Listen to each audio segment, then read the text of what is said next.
আজকে না আমাকে ঘুরতে নিয়ে যাবার কথা? চলো না বাবা, আমরা সবাই মিলে এখন ঘুরতে যাব।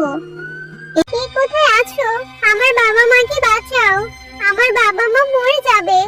বাবা মা, তোমরা আমাকে ছেড়ে চলে গেলে আমি কার কাছে থাকবো? আমি কোথায় থাকবো? তোমরা আমাকে ছেড়ে চলে যেও না। মা ববি, তোর তো বাবা মা মরে গেছে, তাতে কি হয়েছে? আমরা তো আছি। তোর মামা যতদিন আছে ততদিন তোকে দেখে রাখবে রে মা। তুই আমার সাথে চল। একা একা বাড়িতে থেকে কি করবি বল? আমি আমার বাবা মার কাছে যাব। আমার বাবা মার কথা খুব মনে পড়ছে। আমার বাবা মা কেন আমাকে রেখে চলে গেল? ববি মা, তোমার মা বাবা নেই তো কি হয়েছে? আমরা তো আছি। আমি তোমাকে মায়ের আদরেই বড় করব। তুমি আমার সাথে চলো। হ্যাঁ মামি, আমি বাড়িতে একা একা কি করে থাকবো? আমার যে ভীষণ ভয় লাগে। আমাকে তোমাদের সাথে নিয়ে যাও, আমি তোমাদের সাথে চলে যাব। কি, এই মেয়েকে তোমরা কেন নিয়ে এসেছো? ওকে আমার একদমই সহ্য হচ্ছে না, ওকে দেখতে ইচ্ছে করছে না। মা টিয়া, ও তোর ফুপির মেয়ে। ওর বাবা মা মরে গেছে। ও অনেক ভালো মেয়ে, ওর সাথে মিলেমিশে খেলা করবে। এখন থেকে তুমি মনে করবে ও তোমারই আপন বোন। যদি কখনো ওর সাথে দুষ্টুমি করেছো, তাহলে কিন্তু আমি তোমাকে দুষ্টুমির জন্য শাস্তি দেব। ও কখনোই আমার বোন হতে পারে না। মা, ওকে বাড়ি থেকে বের করে দাও। আর ওর জন্য আমাকে শাস্তি পেতে হবে?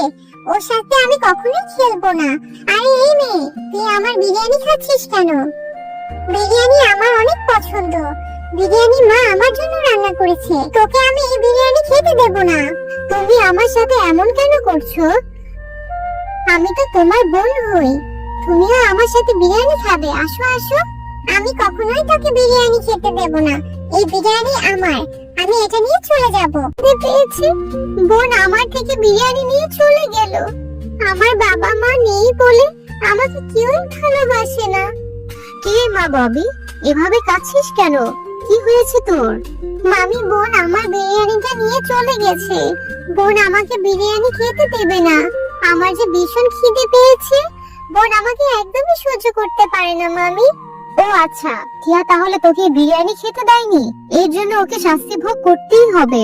আমি এক্ষুনি ওকে গিয়ে বোঝাচ্ছি। এই মেয়ে যে কবে ভালো হবে, একদমই ববিকে সহ্য করতে পারে না। এরকম বদমেজাজি স্বভাবের জন্য আমি কোথাও গিয়ে শান্তি পাই না। টিয়া, আমি ববিকে বিরিয়ানি খেতে দিয়েছি, আর তুই ববি থেকে বিরিয়ানি নিয়ে এসেছিস। তুই ওর সাথে এমনটা কেন করলি? এর জন্য তুই বাড়ি থেকে বেরিয়ে যাবি। বাড়ির উঠানে গিয়ে কান ধরে দাঁড়িয়ে থাকবি। তুমি ওই মেয়েটার জন্য আমাকে বাড়ি থেকে তাড়িয়ে দিচ্ছ? মা, আমি কখনোই এটা ভুলবো না। আমার ওই মেয়েটাকে সহ্য হয় না। ও আসার পর থেকে তুমি আমাকে একদমই ভালোবাসো না। আরে তোরই বদমেজাজি নিয়ে আমি আর পারি না। তোকে যেটা বলেছি সেটাই কর। এখনই বেরিয়ে যাব। তুমি এটাকে দেখছি কান ধরে রাস্তার ধারে দাঁড় করিয়ে রেখেছে। বেশ করেছে, এত দুষ্ট মেয়েটাকে শাস্তি দেওয়াই উচিত।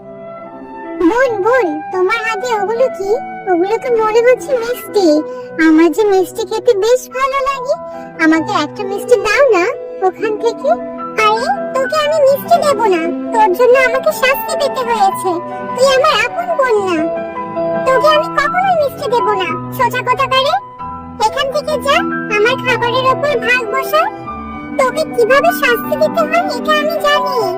এখন মাও তোকে শাস্তি দিবে। দেখ, আমি হাঁড়িটা ফেলে দিয়েছি। এখন আমি মাকে বলবো এটা তুই ফেলেছিস। মা, ও মা, কোথায় গেলে? দেখো, ববি আমার মিষ্টি হাঁড়িটা ভেঙে ফেলেছে। ও মা, ববিকে শাস্তি দাও। ও মা, দেখো দেখো, ববি মিষ্টির হাঁড়িটা ইচ্ছে করে ভেঙে ফেলেছে। ও আমার কাছে মিষ্টি খেতে চেয়েছিল, আমি দেইনি বলে ও হাঁড়িটা ভেঙে ফেললো। মামি, ও মামি, বোন মিথ্যে কথা বলেছে। আমি এই হাঁড়িটা ভাঙিনি। মিষ্টির হাঁড়িটা বোনই ভেঙে ফেলেছে ইচ্ছে করে, আমাকে শাস্তি পাওয়াবে বলে। ববি, এখন তো দেখছি তুই টিয়ার থেকেও বেশি দুষ্টু। তুই কেন মিষ্টির হাঁড়িটা ভাঙলি? এখন এর জন্য তোকেও শাস্তি পেতে হবে। এখনই বাড়ি থেকে বেরিয়ে যা বলছি। কোথায় যাবি সেটা আমি জানি না। এই বাড়িতে আর কখনো ফিরে আসবি না।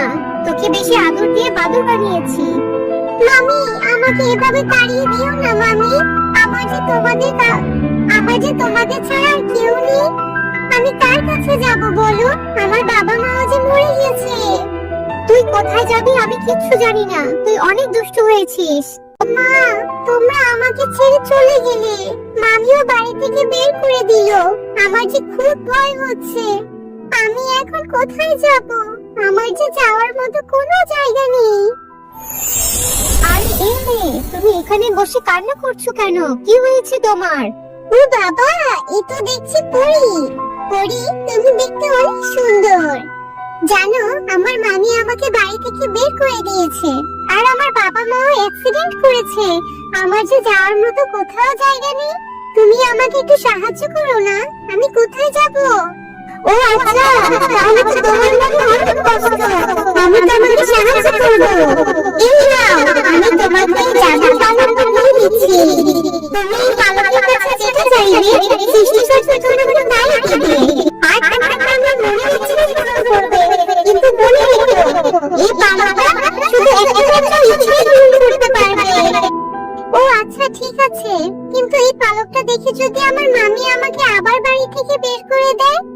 না, তোমার মামা তোমাকে আর বাড়ি থেকে বের করবে না। এই পালকটা তোমার মামিকে দিলে তোমার মামি তোমাকে অনেক আদর করবে। এবার তুমি বাড়িতে চলে যাও। কি রে ববি, আমি না তোকে বাড়ি থেকে বের করে দিয়েছি আর বলেছি তুই কখনো আর এই বাড়িতে আসবি না, তাহলে তুই আবার কেন এসেছিস? আর তোর হাতে এটা কি? মামি, এটা জাদুর পালক। এই পালকটা আমাকে একটা পরী দিয়েছে, আর এই পালকের কাছে তুমি যেটাই চাইবে সৃষ্টিকর্তা তোমাকে তাই দেবে। তোমার মনে যা ইচ্ছে তুমি বলো, দেখবে এই পালকটা তোমার মনের ইচ্ছে পূরণ করে দিবে। আরে এটা কি বলছিস? এই পালক জাদুর পালক? তাহলে তোর এই পালককে বল আমার জন্য অনেক অনেক সোনা এনে দিতে। আমার একটি সোনার গরু লাগবে, যেই গরুতে অনেক অনেক সোনা পাওয়া যাবে। ঠিক আছে মামি, আমি এই জাদুর পালককে এখনই বলছি, কিন্তু এই জাদুর পালক একটা মাত্র ইচ্ছে পূরণ করতে পারবে। জাদুর পালক, আমার মামির একটি সোনার গরু লাগবে, যেই গরুতে অনেক অনেক সোনা পাওয়া যাবে। মামি দেখো, সত্যি কত বড় একটি সোনার গরু হয়েছে। নিশ্চয়ই এই গরুর মধ্যে অনেক অনেক সোনা পাওয়া যাবে। আরে সত্যিই তো, অনেক সুন্দর একটি সোনার গরু, চকচকে একটি সোনার গরু। চল দেখি এই সোনার গরু কিভাবে আমাদের সোনা দেয়। আরে আরে, এই গরু তো দেখছি অনেক অনেক সোনার পয়সা দিচ্ছে। এখন তো আমরা কোটিপতি হয়ে যাব। মামি, তুমি তো এখন অনেক সোনা পেয়েছো, এখন তুমি আর আমাকে বাড়ি থেকে বের করে দিও না। না রে মা, আমি আর কখনোই তোকে বাড়ি থেকে বের করে দেব না। এই সবকিছু তোরই, এই সবকিছু তুই ভোগ করবি রে মা। তোর সরল মনের জন্যই সৃষ্টিকর্তা তোকে এত উপহার দিয়েছে। এখন থেকে আমি তোকে আর কখনোই শাস্তি দেব না। হ্যাঁ বোন, তুমি অনেক ভালো। আমিও এখন আমার ভুল বুঝতে পেরেছি। এখন থেকে আমিও তোমাকে ভালোবাসবো। দুই বোন মিলেমিশে থাকবো। আমি আর কখনো তোমার সাথে দুষ্টুমি করব